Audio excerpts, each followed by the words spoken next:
इच्छुकांनी एकाहत्तर 73 पर्यंत फॉर्म मारलेले आहेत, तर कसं पाहता तुम्ही एवढे इच्छुक 6 जागा? मला वाटतं की दरवेळेस कितके लोक फॉर्म भरतात, 6 लोकांना तिकीट मिळते, परंतु सर्व लोक प्रयत्न करतात तिकीट नाही मिळाल्यावर पक्षासाठी एकत्रित येऊन काम करतात। आणि मागच्या वेळेसची परिस्थिती आपण पाहिलं असेल की आम्ही 2 आमदार आलो, 2-4 हजारांनी पडले। यावेळेस पूर्ण 6चे 6 निवडून येणार। भाऊ, लोकसभेच्या निवडणुकीनंतर हा उत्साह वाढलेला आहे का? 73 जागा आणि लोकांचा विश्वास आता वाढतोय।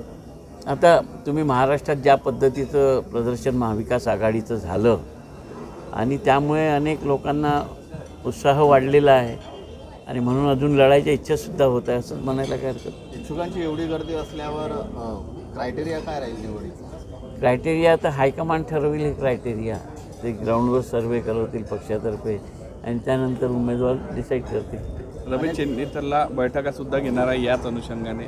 हो, त्यांचा विदर्भ दौरा सुरू आहे आणि मला वाटते की येणाऱ्या दिवसांमध्ये नागपूरमध्ये सुद्धा बैठक घेण्याची शक्यता आहे। भाऊ, शहराच्या विकासाच्या अनुषंगाने आज तुम्ही पत्रकार परिषद घेतली आहे, काय तुमचं नेमकं म्हणणं आहे?